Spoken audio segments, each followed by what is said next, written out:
इस बार इंडोनेशिया के बाली में अंतर्राष्ट्रीय गीता महोत्सव का आयोजन हो रहा है। महोत्सव का क्या रूप रहेगा, क्या रंग रहेगा, इसी को बताने के लिए हमारे साथ हैं कुरुक्षेत्र विकास बोर्ड के मानद सचिव उपेंद्र सिंघल जी। इन्हीं से बात करते हैं कि किस तरह का महोत्सव इंडोनेशिया के बाली में होने जा रहा है। सिंघल साहब, किस तरह का हालांकि हर बार हर साल जो है किसी न किसी विदेशी धरती पर अंतर्राष्ट्रीय गीता महोत्सव होता है। इस बार ऐसा क्या खास ये छठा ऐसा अंतर्राष्ट्रीय गीता महोत्सव है जो हम देश से बाहर मना रहे हैं। 2019 में माननीय मुख्यमंत्री जी ने ये हरियाणा सरकार ने डिसाइड किया था कि देश से बाहर भी गीता महोत्सव मनाए जाएंगे। तो सबसे पहला गीता महोत्सव हमने मॉरिशस में मनाया था 2019 में, और 2019 में ही ये लंदन में यूके में मनाया गया। फिर कोरोना के बाद 2022 में कनाडा में हुआ, 2023 में ऑस्ट्रेलिया में हुआ, 2024 में श्रीलंका में हुआ। तो ये छठा गीता महोत्सव है जो देश से बाहर इंडोनेशिया के बाली स्टेट में मनाया जाएगा। 3 दिवसीय महोत्सव ये होगा, जिसमें 12 तारीख को वहाँ की असेंबली में, प्रोविंशियल असेंबली में गीता प्रेजेंट की जाएगी। फिर 13 तारीख को GW एक बहुत प्रेस्टिजियस वेन्यू है, गरुड़ विष्णु का वर्ल्ड का 4th लार्जेस्ट मूर्ति वहाँ पर स्थापित है।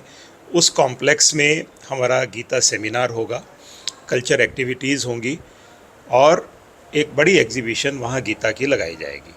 फिर 14 तारीख को एक अन्य वेन्यू पे बाली में ही गीता यज्ञ किया जाएगा, भक्ति संगीत का कार्यक्रम होगा, गीता चैंटिंग होगी और समुद्र के किनारे आरती का आयोजन किया जाएगा।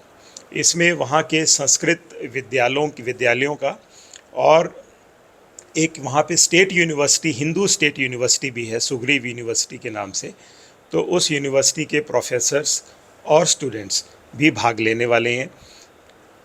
2020 में पद्मश्री अवार्डेड श्री इंदिरा उद्याना जी भी उसमें शामिल होंगे। वहाँ के एक सेनेटर, वो भी उसमें शामिल हैं हमारे सारे कार्यक्रमों की सपोर्ट में।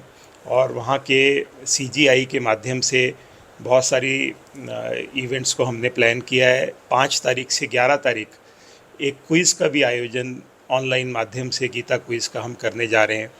तो इस तरह से एक व्यापक कार्यक्रम स्वामी ज्ञानानंद जी महाराज और हमारे मुख्यमंत्री श्री नायब सिंह जी का मार्गदर्शन, जैसे उन्होंने इस कार्यक्रम को गीता अनुरागियों के लिए ही नहीं, पूरी संस्कृति का दर्शन के स्वरूप हमें मनाने का आदेश दिया, उसी तरह से हमने इसको आयोजन करने का पूरा संकल्प है।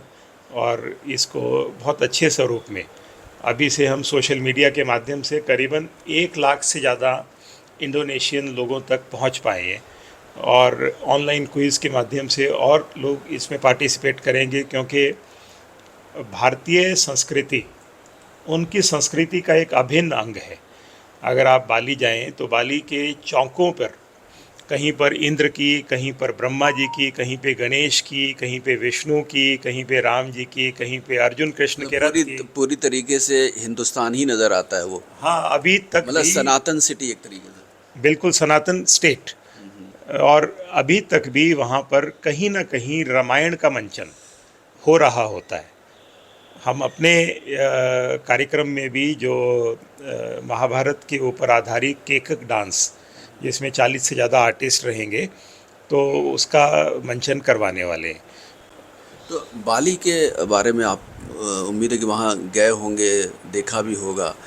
तो अभी तक जहाँ पर लंदन में भी हुआ, मॉरिशस में भी गीता जयंती हुआ है, बाली एक कहा जाता है कि इंडोनेशिया का जो कल्चर है और वहाँ के जो लोग हैं वो जो बहुसंख्यक हैं वहाँ पर मुस्लिम आबादी है, लेकिन वो मुस्लिम आबादी भी अपने आप को सनातन का ही पूर्वज मानती है। तो बाली को में जो आप गीता महोत्सव कर रहे हैं, वहाँ किस तरीके का एनवायरनमेंट है? ये बिल्कुल सत्य है। एक छोटी सी घटना का एक जिक्र आता है कि जब पाकिस्तान आज़ाद हुआ तो उनके प्रेसिडेंट को वहाँ के प्रेसिडेंट जो सुकर्ण थे उन्होंने इनवाइट किया और उनके कार्यक्रम में उनको रामायण दिखाई।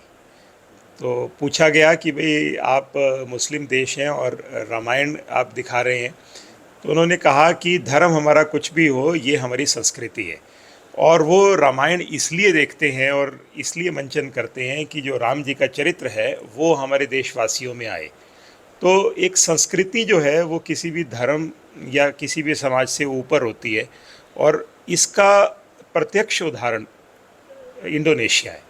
और ख़ास तौर पे बाली के अंदर तो आपको चप्पे चप्पे पर हमारे हिंदू संस्कृति के घटनाओं के साक्षी तीर्थ भी और मूर्तियाँ भी आपको मिलती हैं, क्योंकि उन्होंने इसको एक संस्कृति का, एक प्रेरणा का स्रोत मान के इनको अपने जीवन में धारा हुआ है। दूसरा ये है कि जब आप विदेशी धरती पर जा कर के इस तरह का महोत्सव करते हैं तो सबसे बड़ी चुनौती ये होती है कि वहाँ के लोगों की भागीदारी हमारी संस्कृति या हमारे आयोजन के साथ रहे।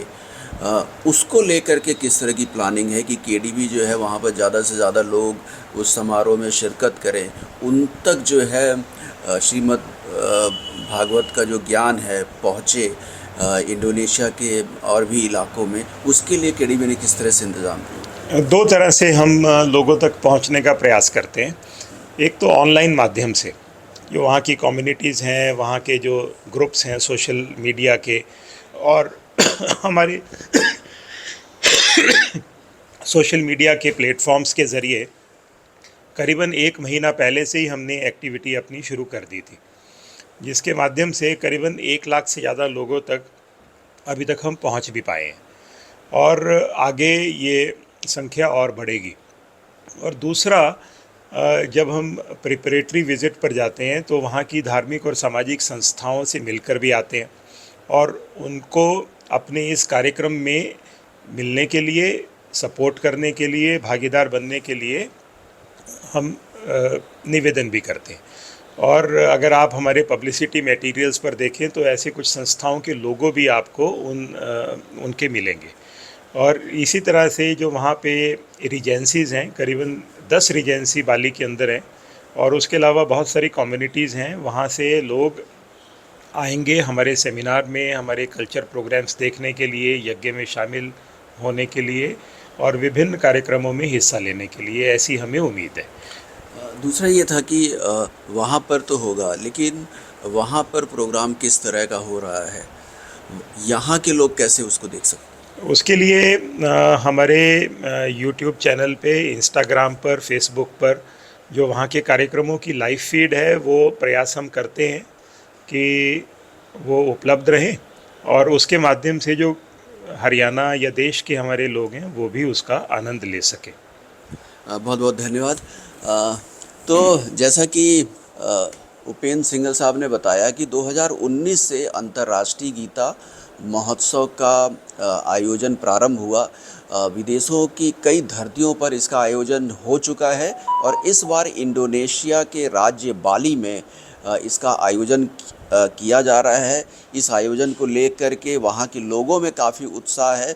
उम्मीद करते हैं कि जैसे पहले के आयोजन सफल रहे हैं, इस बार का भी कुरुक्षेत्र विकास बोर्ड द्वारा आयोजित किया जाने वाला अंतर्राष्ट्रीय गीता महोत्सव सफल रहेगा। कैमरामैन सुनील के साथ हरे राम मिश्रा, सुदर्शन न्यूज़, कुरुक्षेत्र।